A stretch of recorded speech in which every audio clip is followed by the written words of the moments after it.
the American Constitutional Republic, affairs of state in Oklahoma, the beliefs, principles, opinions, and views of people just like me. This is 3D Politics.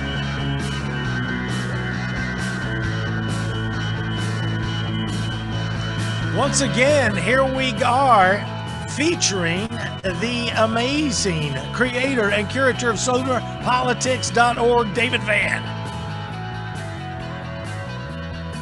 Every week joining us from somewhere there and sometimes here, founder and scholar at constitutionalgrounds.com, David Oldham. Let's see if he can bring it in. There he is in the COVID chase car. And of course, me, your fine director and host, Tommy Mckay, comedian, political humorist, and father of five. Ladies and gentlemen, here we are again on 3D Politics. We go every week right here live on Facebook. We've got an exciting show. 3D Politics is heading to the Lawmeyer event. I've got a Twitter tirade and a Facebook spat I want to share, plus the Reagan recovery I want to touch again, and the fact that they continue to bring back the same argument all the time. These people on the left, I thought it was me being repetitious, but it's just if you continue to get the same argument, you end up using the same feedback. Also, Van's got a lot of business. The epic grand jury no indictments. The Tulsa Health Department injects spoiled vaccines into 1,100 patients. That's always handy, Dr. Dart. And Representative Bice is another rhino, apparently. Oh, boy.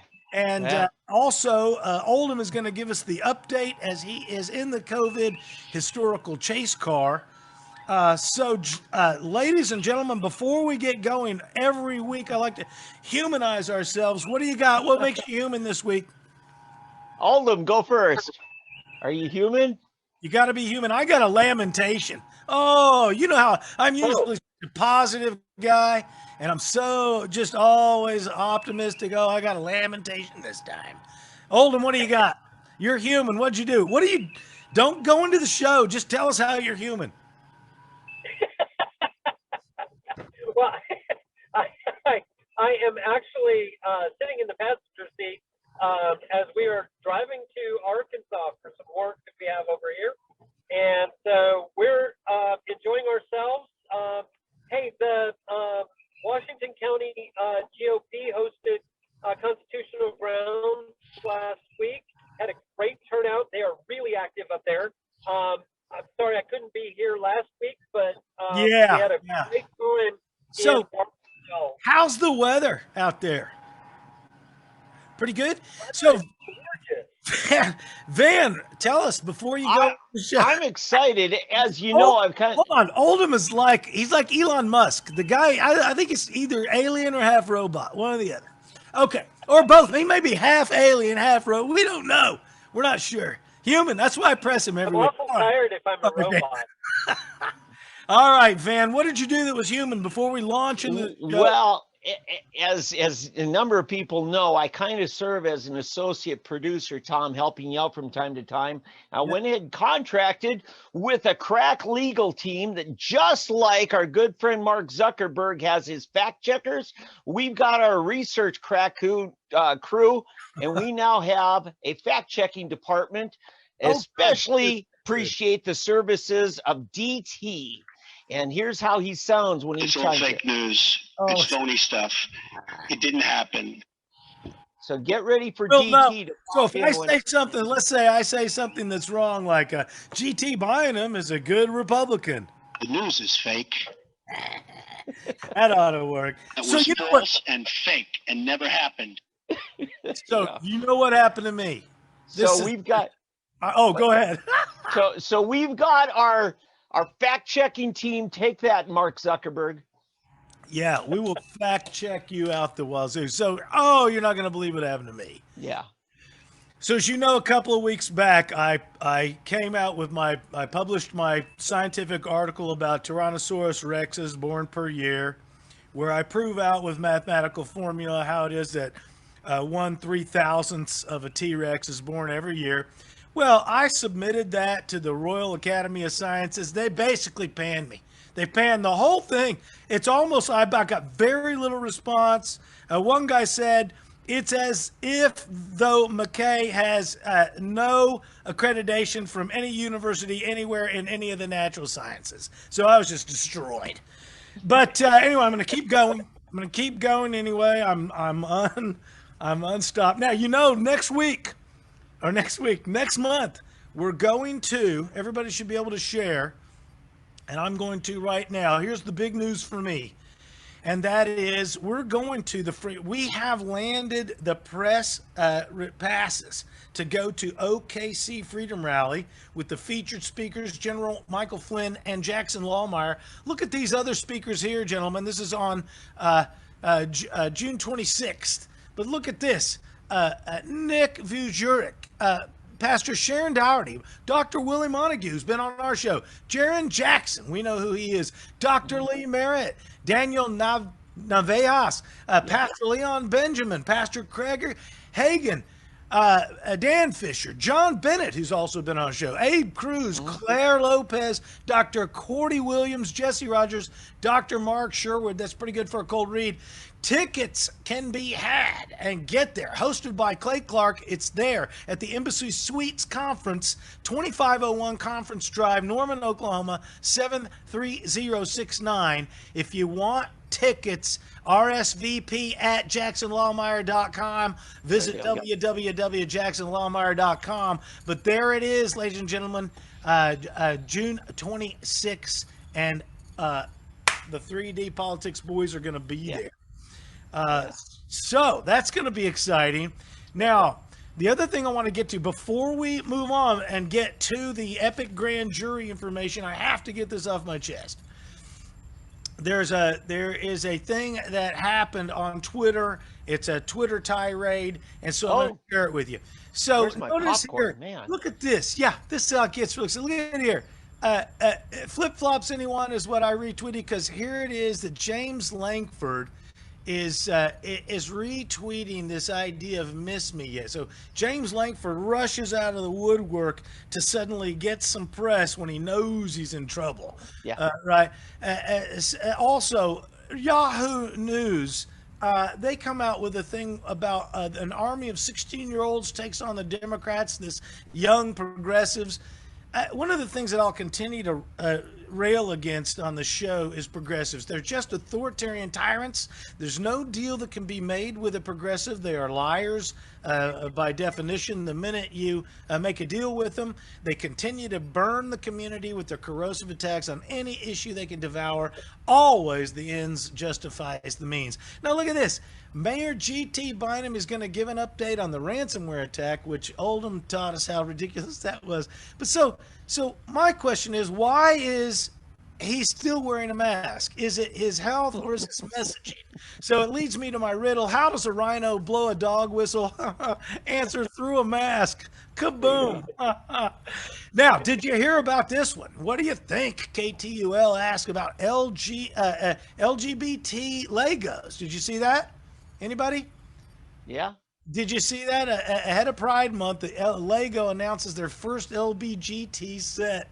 And I said, in my brilliance, like a scientist, even though I'm denied by the Royal Academy, I said, you know what? Legos work perfectly because they connect to each other just like heterosexuals. Do you ever notice that? Boom! Click, click, click. Because otherwise they wouldn't snap together, would they? You could build a child.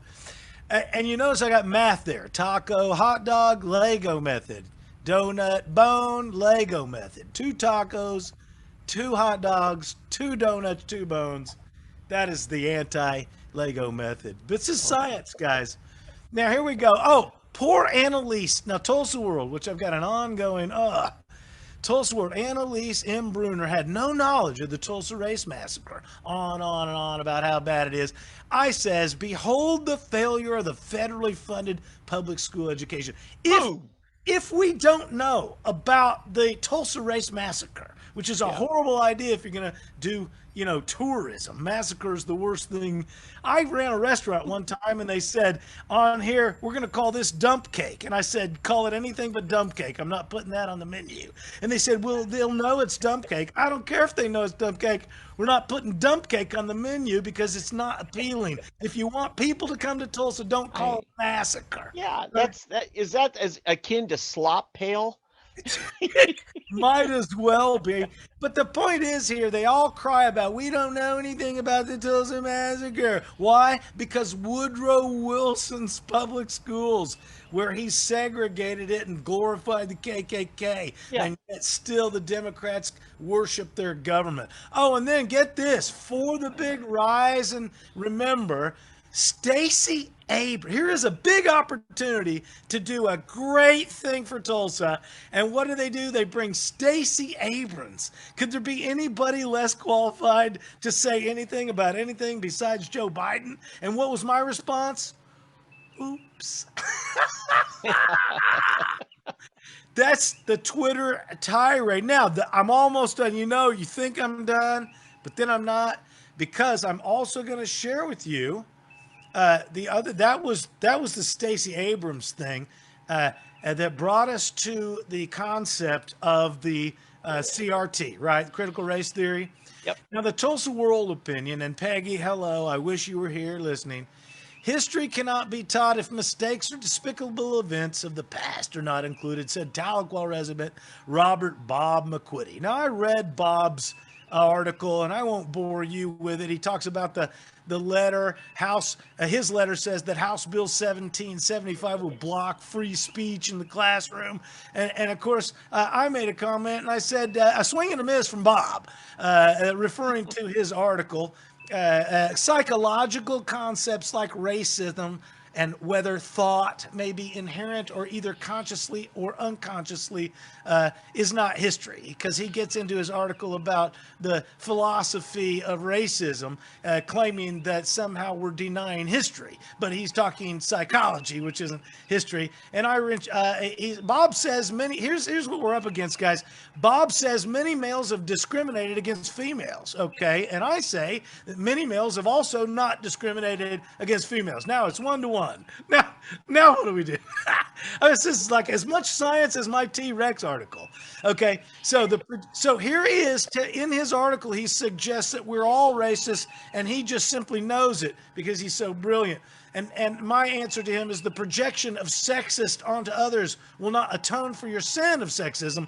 Carry your own inheritance, Bob. We're not related. Nor can Bob claim empirically that virtually every man, as he suggested, woman and child, according to his subjective calculations on skin tone by melanin, knows that stereotyped blacks as lazy workers. Bob is neither a historian nor a psychologist, but an expert on freedom of speech. So that's my tirade, and there you go, boys. So what do you got on the epic grand jury, Van? All right. Well, this is a really interesting thing. You'll find it. We posted it on 3D Politics Facebook page. You can get it there. It also comes from the front page of Sooner Politics. I'm just going to do a quick screen share just for reference so you know what you're looking for. And let's take a look at this. So here you've got the two founders of Epic. They're on either side of Governor Stitt. That's him in the middle. And this is from earlier, so that don't think that this is the governor came to celebrate. No indictments. David Van, a creator, curator of Sooner Politics. Yeah. So anyway, but look through that real thoroughly. But basically what I'm getting at is every year, it seems, since Epic first came on the scene, 10 years ago, the education swamp has been gunning for them. Yeah. Every year there's an investigation of some sort. Every year it comes back 0 indictments. And guess what happened earlier this month? There's a multi-county grand jury that the Attorney General has asked to be impaneled to try to dig up whatever dirt will stick on these two guys and Epic that they founded. Okay. Well, guess what they came back with? So far, the grand jury is going to meet next month again, but so far they've come up with an interim report. And guess what the interim report says? I don't know what. The legislature really needs to look at all the way they've set up charter schools. But then they came out with down here, here's the document. Okay. It says right here, the grand jury returned 0 indictments and 1 interim report attached to this document. That tells me that this form was filled out before they knew whether or not they were going to come up with an indictment.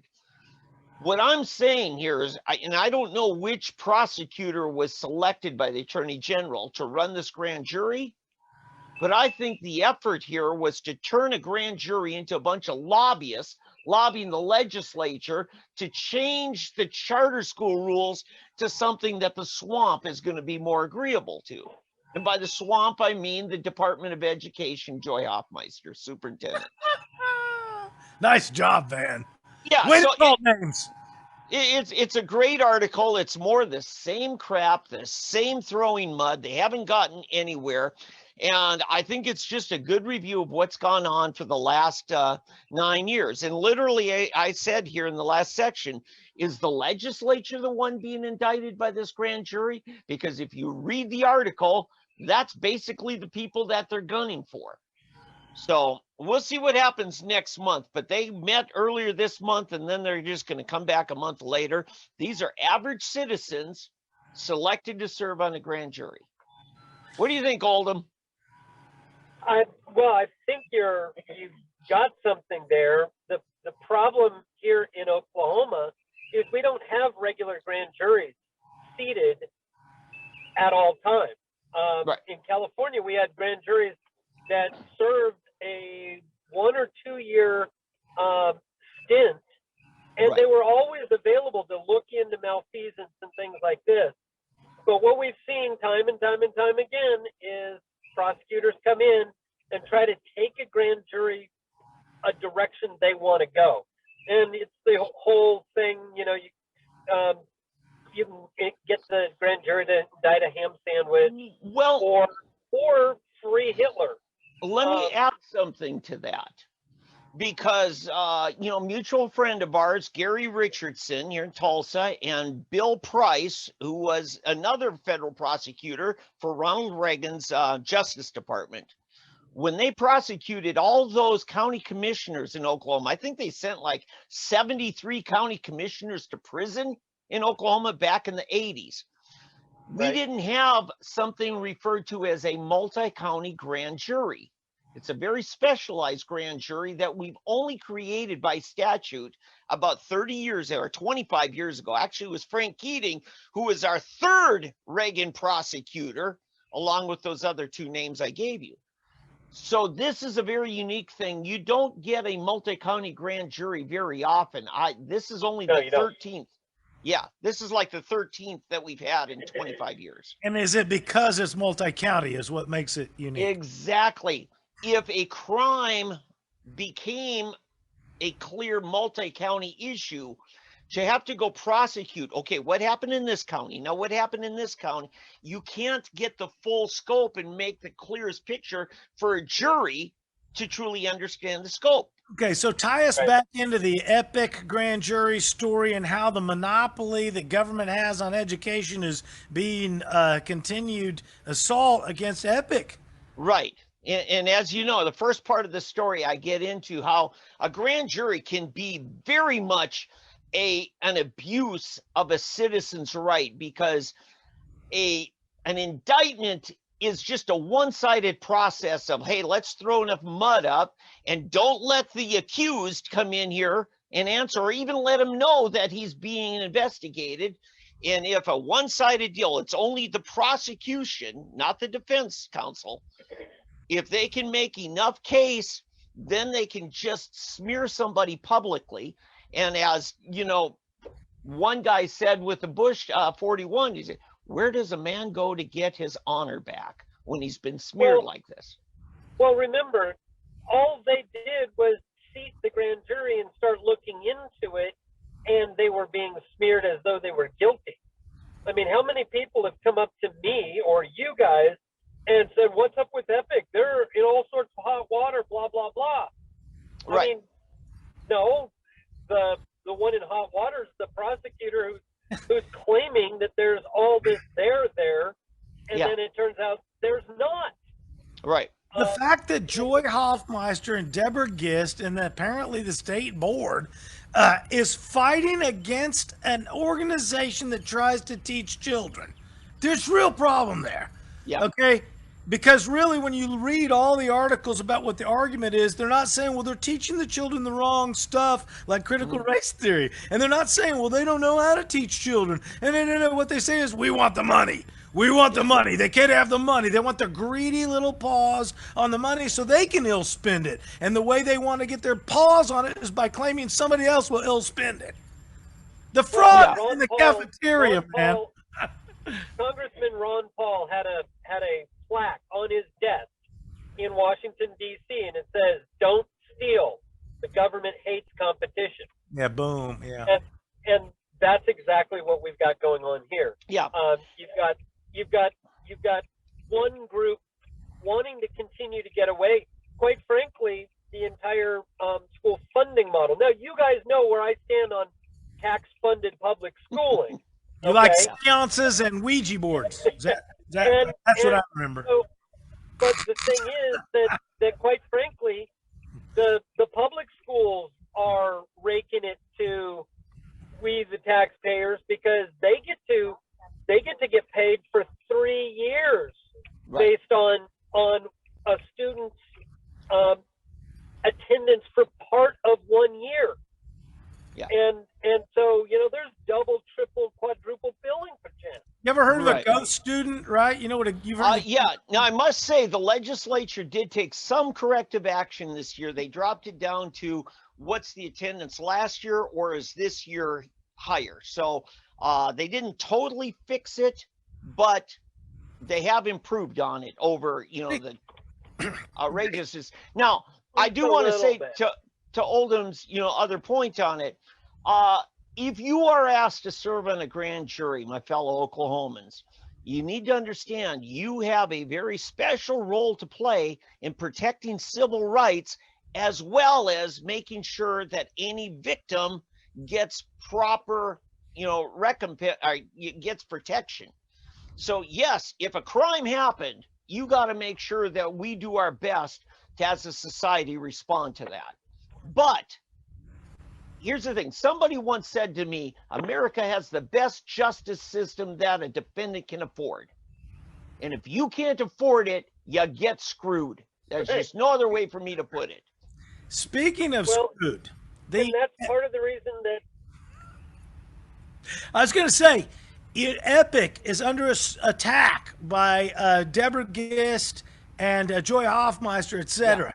And they attack Epic because they say, oh, you've gotten money and you're paying for, they call them ghost students, which is the way they pay every school district. But the lie is from the Tulsa public schools and in public schools in general is in the cafeteria because they pay not ghost students, but they pay for ghost stomachs because they pay the school districts for pieces of paper collected, not lunches served.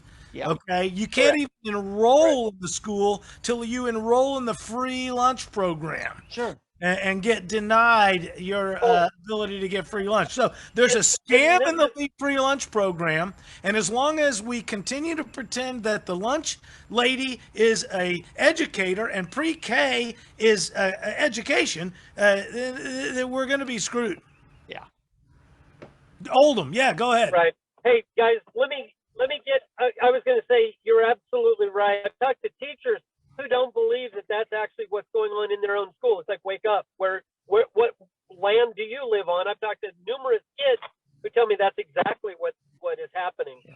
I'm going to catch you on the other side of the break because I am at my destination. I'm going to get on my computer and get onto the real thing. So give me about 15 minutes and I'll be back with you. Excellent. We appreciate you coming to us from your Tesla in England. You're clearly on the other side of the road without even driving.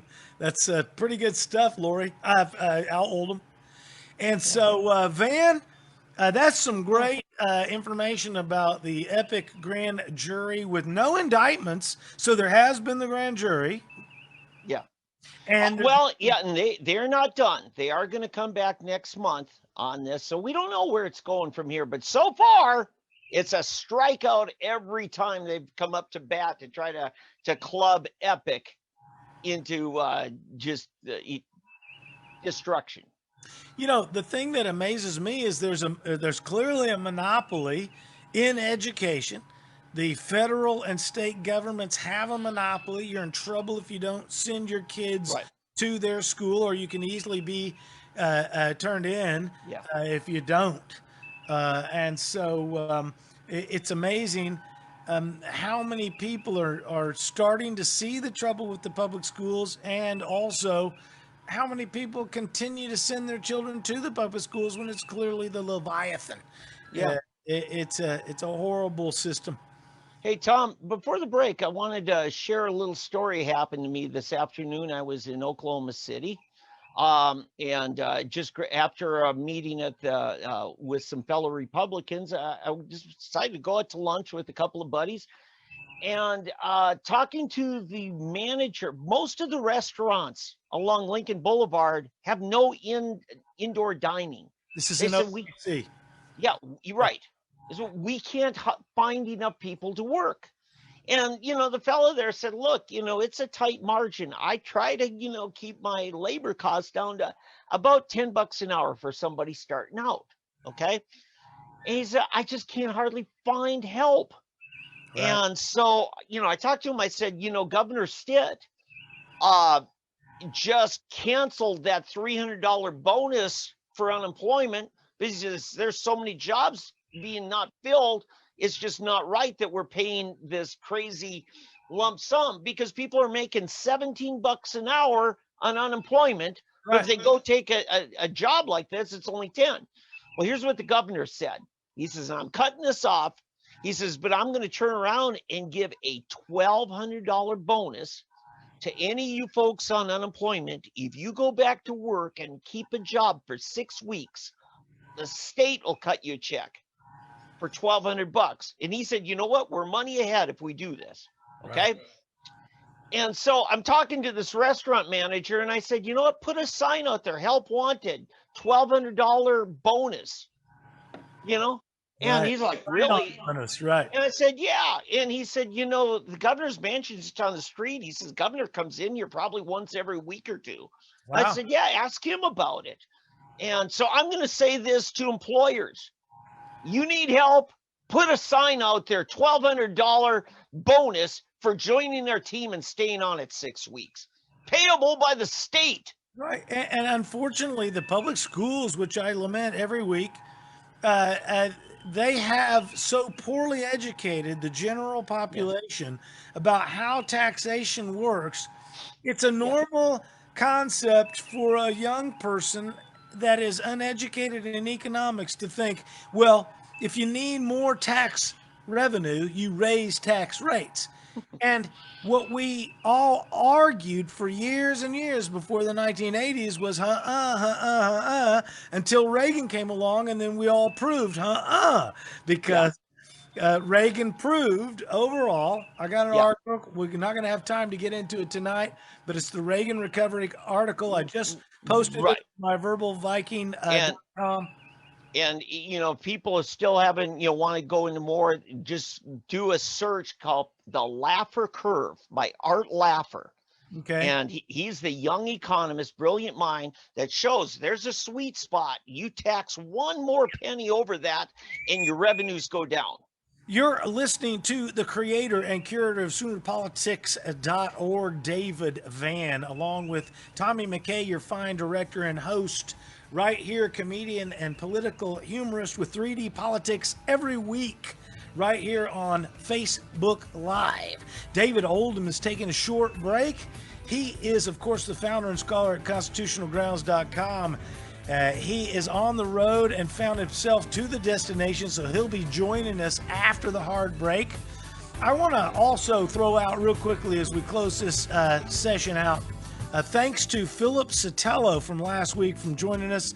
Found him on the Mckay show. I put out a shout out to Jack Lombardi, who I also saw or heard on KRMG with Mckay show. But I didn't get a call back from him. We hope to land him. Let's get out of here and set it up again, Oldham. Back on the other side.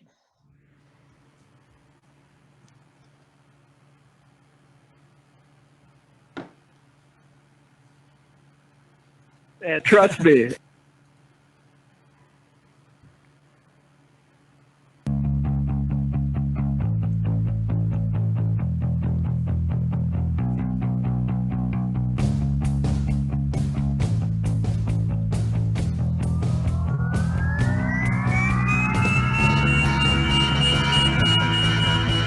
The American Constitutional Republic.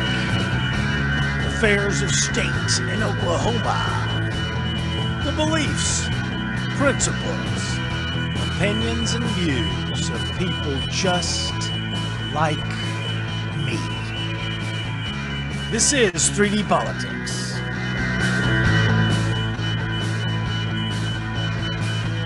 Featuring every week right here with me, David Van, curator and creator of SoonerPolitics.org.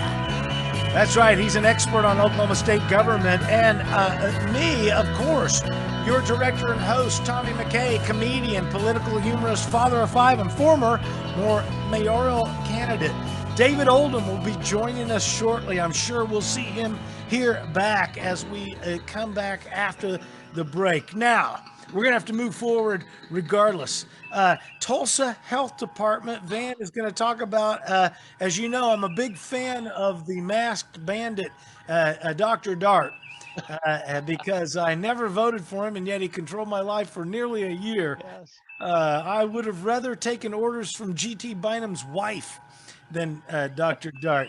But anyway, the Tulsa Health Department injected spoiled vaccines into 1,100 patients. Tell us about it, Van. Oh, my goodness. And then they hid it. This is a passive cover-up. No. Well, first of all, they let stuff spoil in the freezer for up to 2 weeks past their spoilage date. And then they told people, oh, this is safe. We're going to make you, protected from COVID. When, number one, you aren't protected from COVID. Number two, we don't know if we just harmed you with this spoiled dosage. We don't know. Where's the control group on the spoiled dosage test?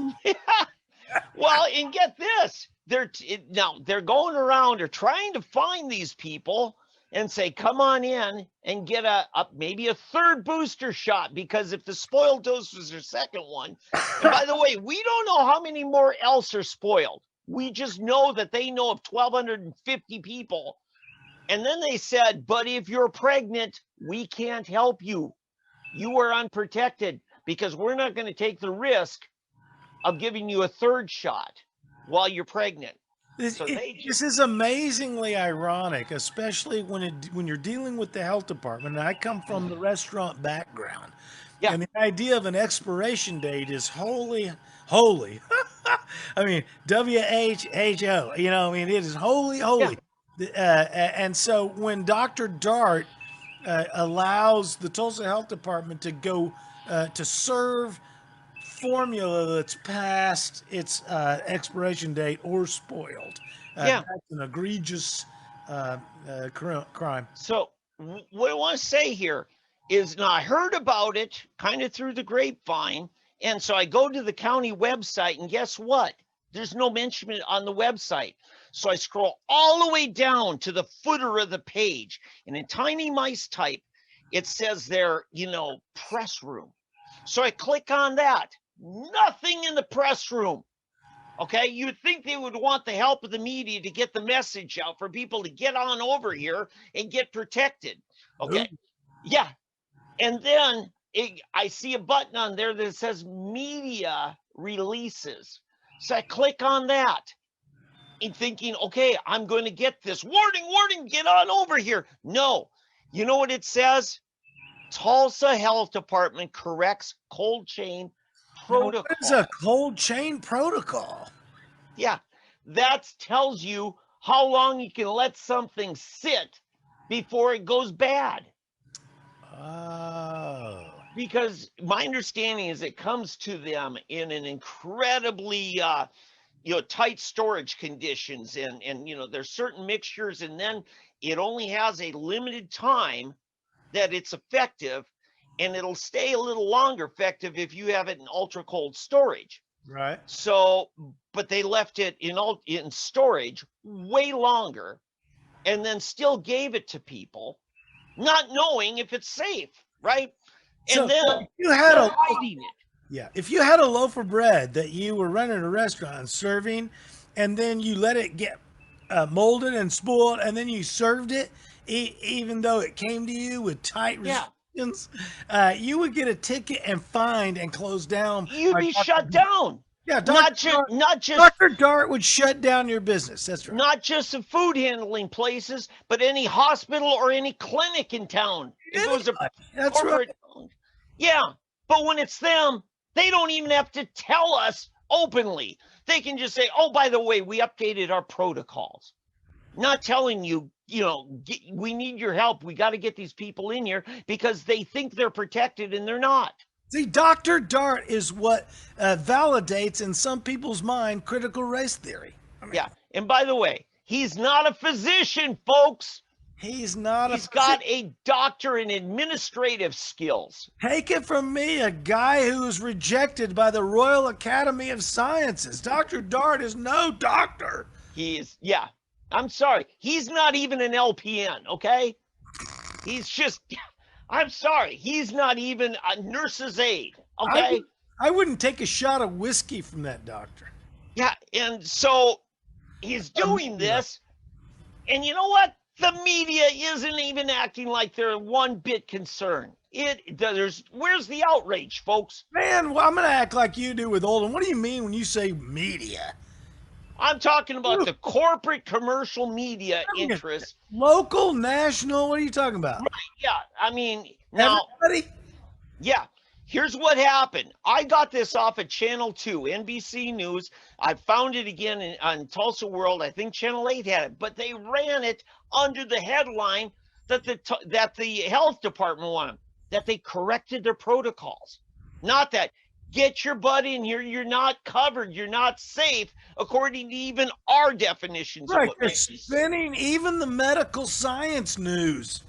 Yeah. I mean, this is the problem: is that we continue we continue to fight to rule ourselves through political science instead of medical science. And the reason we want to prefer political science is because it doesn't change all the time like medical science does. Medical science, admittedly, by the scientists. Oh, we don't know crap. 4,500 years, we were off a little bit. They don't. Medical science changes all the time. That's why we can't go by that in our politics. Yeah, and Tom, we don't even know statistically. Now, we've concluded, you and I have, that men are at a greater risk of death from COVID than women are. Because when you run the numbers, a lot more women get it, but a lot more men have died. And so there's about a 33% higher risk of death for men. All right? But the problem is the health department didn't ask, what sex are you? They ask, what gender do you identify as? Oh, boy, yeah. There you go. And, I'm sorry, but how you feel isn't science. At least not in this form of science. Well, exactly. If I go in with a broken leg, I'm like, I don't feel like I got a broken leg. Like, sir, you got a broken leg. I mean, let me give you an example. Okay. They're now looking at the risk of certain vaccines based on blood clots that women are getting, not men. Women are getting. Okay? These are some of the physiological differences between men and women that cause certain risks for one sex over another sex. And also, I don't care what gender they feel like today. Also, teens are getting an enlarged heart or swollen heart. Did you hear that one? I've heard that. Yeah, some heart issues. So, I mean, the idea, growing up during the 60s, I was warned by my grandfather, stay away from the needle drugs, son. And now I'm being encouraged by our government to take a needle to the arm filled with something. I don't even know what's in there. I know better what I'm buying in a bag from the Quick Trip, I mean, back in the day, you'd stand outside the Quick Trip. Hey, man, you know where I can get a bag? I mean, friends of mine that I heard And so now Dr. Dart is suggesting I take a shot with a needle filled with stuff. I don't know what's in it. Dr. Dart doesn't know what's in it. And if they told him what was in it when the needle got here, he doesn't know that's what's in that particular injection. Yeah. So there's no telling what they're doing in their experiments with different people. There's no telling what they're doing to mutate us into an alien society. Now, here's the problem. And I'm a scientist. Go ahead. Remember, Dr. Dart is not a physician. He's got a PhD in an administrative skill. What did he just fail at? Performing an administrative skill, putting out the proper protocols and make sure they're followed. This is life and death issues. He has failed in the one area that he's called upon as an administrator and claims to have a PhD in. This is a problem, and he's not owning it. And it seems like everybody else is just acting like no news here. Move along, keep going. Nothing to see here. Move this up the chain. I mean, clearly, because wow, that's hard hitting. I thought I was being mean when I said Dr. Dart wasn't a good spokesperson because he has a speech impediment. But the problem is that who put Dr. Dart at the forefront? What's his name? G.T. Bynum. I mean, G.T. Bynum. Well, yes, Bynum just enlarged his political power, but appointing him to this office, which should have no bearing on city government, because again, this is a county entity, but it's under the state health department. The state health department is the one who's actually responsible for sticking us with Bruce Dart. Really? I'm going to call him Brucey from now on because I ain't calling him doctor anymore. Brucey Dart, you screwed up, and then you covered it up, and your people covered it up with a headline that buried the lead here. See, I mean, as a typecaster, when I ran for mayor in 2016, one of my problems with Dewey Bartlett Jr. was that he had a 23% rate, which means, you know, you could listen to so many minutes of him talking, and 23% of it was him saying, and so I said he's a horrible spokesperson. Now, whether you know anything about being mayor or not, your number one job as mayor is spokesperson for the city. Yes. Just like Dr. Dart, he's a spokesperson. Now, as a typecaster, I'm a person who used to cast shows. And it's like if I cast a 47-year-old man in a comedy troupe, I said, you're going to be the dad in most of the scenes. And if I cast a woman, I'll be like, you're going to play the woman, you know. So it's typecasting, right? You get people to play a role that's appropriate for what they do. Dr. Dart has a speech impediment. He's not even a doctor, actually, and they've got him being a spokesperson as a medical person. He's not even a medical doctor, and he has a speech impediment. That's right. I mean, if we actually had somebody with some scientific gravitas, I would go with that. But this man does not. Right. If he was a scientist with gravitas and he had a speech impediment, I'd say, well, listen to his science. But he's a moron after that. But I've also got to hold G.T. Bynum here because it is a failure of leadership to say, well, I promise Brucey Dart, you know, that I would let him have the say and run it. No, it's not his to give. Right. Bynum cannot give that away. We did not elect Brucey to be our mayor. Oh, look at this, by God. Let's beam David Oldham in.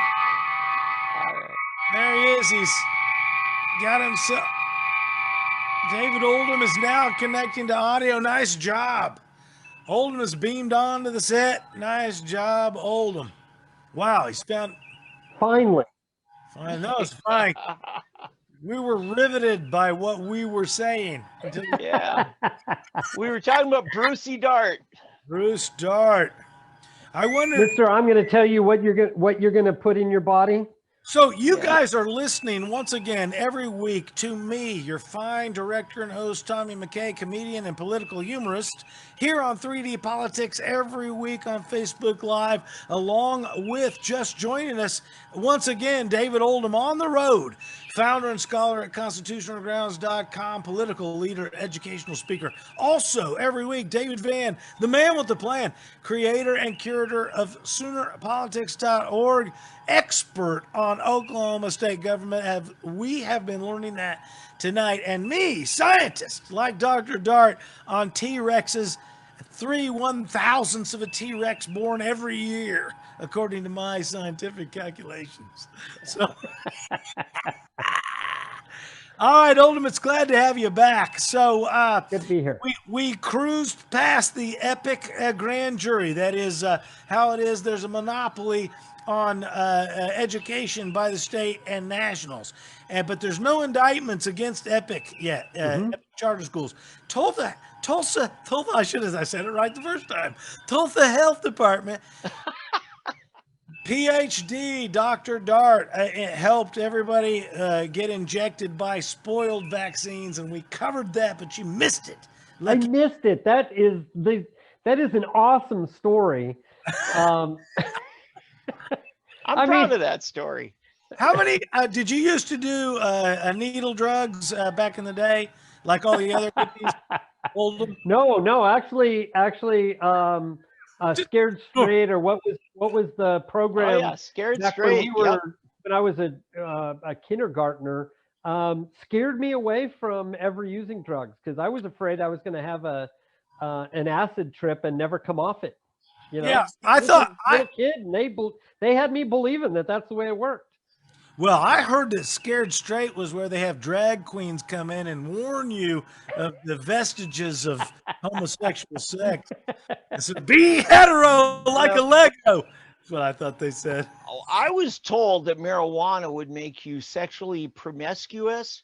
And I knew a lot of girls that were smoking marijuana, and at least they weren't sexually promiscuous around me as a 16-year-old boy. So. You were much. Now, if you would have smoked some pot, David, then maybe. Yeah, you were too stiff. They were like, he's a narc, right? Right. Oh my God. I'll say, actually on my 16th birthday was my first marijuana experience, and let me tell you, it was more than I bargained for. And all the potheads around me were so jealous. They said, I've been trying for years to get as high as you are, and I still haven't been able to get back there. Yeah. Well, the problem is, man gets high one time, and he's higher than anyone ever. It was a few more times. But the thing is, I love having a clear mind. I like having full capacity. And that's the thing, with my advocacy the last few years on, the medical marijuana thing, I've been invited to so many pot parties, you wouldn't believe it. And I've actually gone to a few of them, but I didn't smoke it. And then they thought I was a narc. I'm not kidding you. I was over at Turkey Mountain one night in August, and man, they were all passing around, and then they saw me not smoke. Oh my God, they literally thought I was a narc. Sure they did.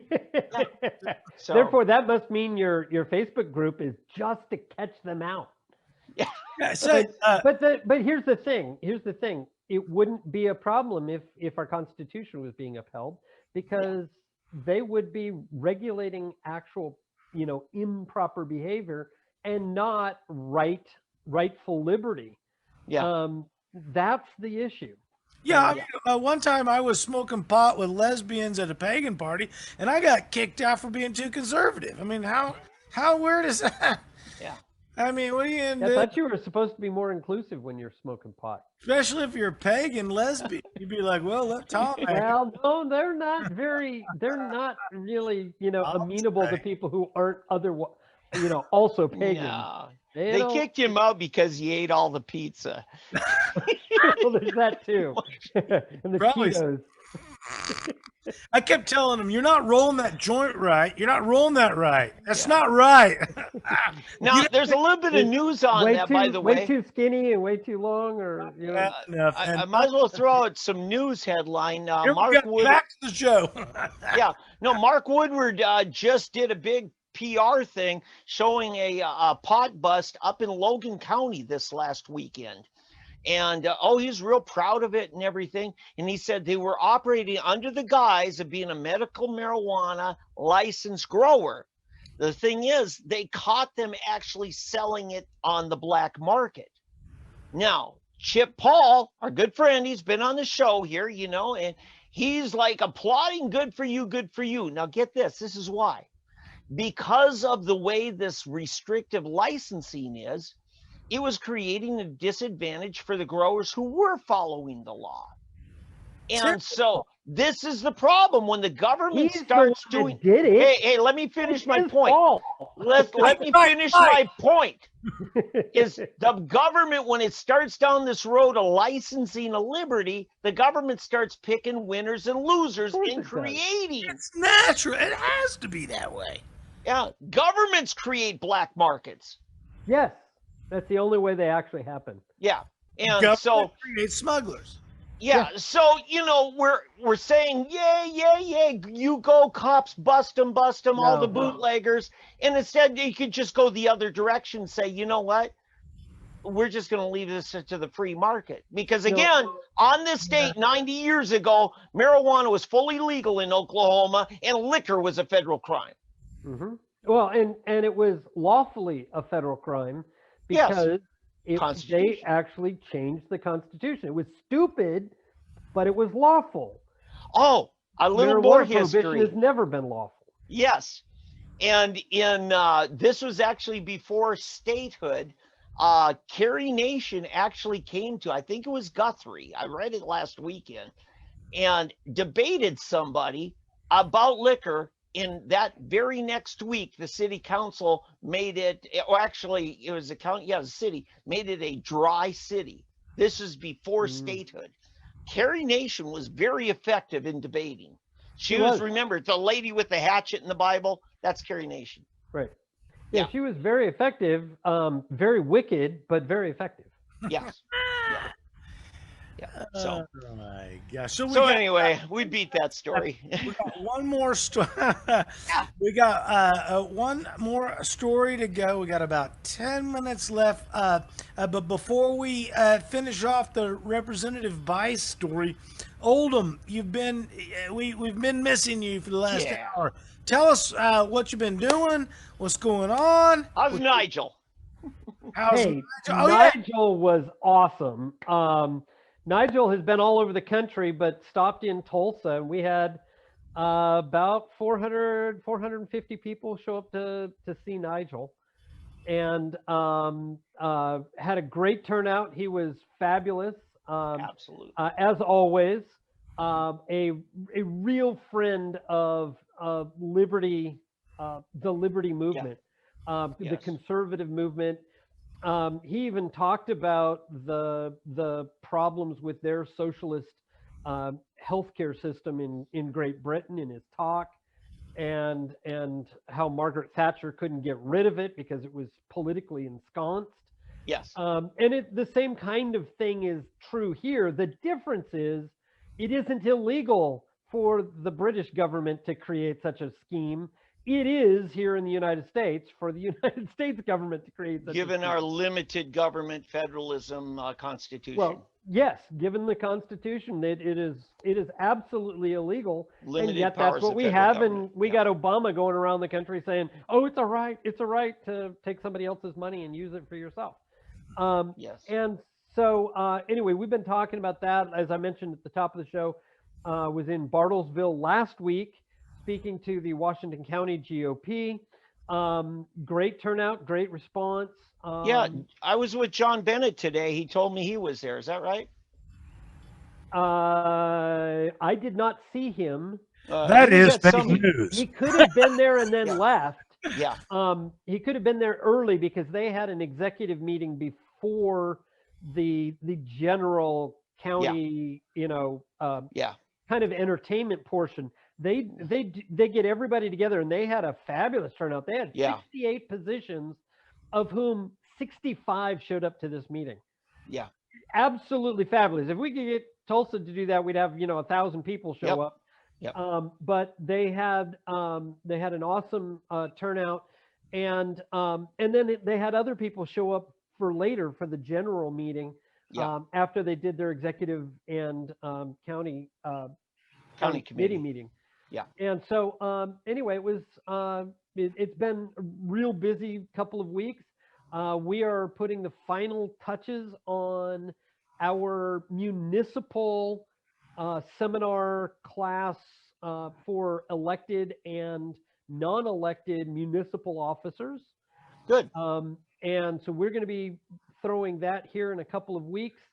And so that is coming up, and we're very excited. That will be the beginning of an annual event and maybe a semi-annual event where we will be doing that and bringing people in to begin Fantastic. training courses, because it has come to my attention. I don't know if I've mentioned this on the show before or not, but it has come to my attention that all employees of every division of state government must take an oath of office. Yes. And that means that they have to swear to uphold the U.S. and Oklahoma constitutions and the laws therein. And so we've got a chance to really start, with some education, really start getting the word out to people that you walk in and somebody wants to, extort you for some money, you can hit them up with where's that in the Constitution, kind of a thing. We can actually start going after people who are actually ensconced in illegal jobs. Go after them. You don't have any right to be doing this job. What are you doing here in this job? In the future, I want to have Oldham address my attitude about how systems cannot be racist. I know when I said the idea that a cop is just doing his job to be unconstitutional, Oldham's like, well, no, actually, a system can't be held responsible for being racist. A person can be racist, but a system cannot be. So even if it's set up in a way that seems to be unfair, it's the human's fault. Well, you have to say too that a policy can be made that is unjust. So, you have to say, it's possible that a policy, but it comes from racist people. I agree with you. I want to approach that on another show in the future, because we've just got about 3 minutes. But the idea that a system can be held accountable for a personified interest, that is, racism is a personified concept, and a system cannot really. Well, but a corporation can be an entity, and so we'll approach that in the future. Real quickly, in the last couple of minutes, Representative Bice votes with the Democrats and Liz Cheney. Yeah, that's right. You heard this? They call it 1/6 these days. Yeah. The January 6th, the huge thing where there were no weapons, but they're acting like a revolution. They're calling it 1/6. 9/11 and 1/6. Yeah, and I got on this right away because actually there were 35 Republicans voted for this, but of those 35, 10 of them were incoming freshmen, such as Stephanie Bice from Oklahoma City. Another 10 were the same 10 Republicans that voted for impeachment back in January, led by Liz Cheney, of course, who used to be the conference chair, and she's since been kicked out. Yep.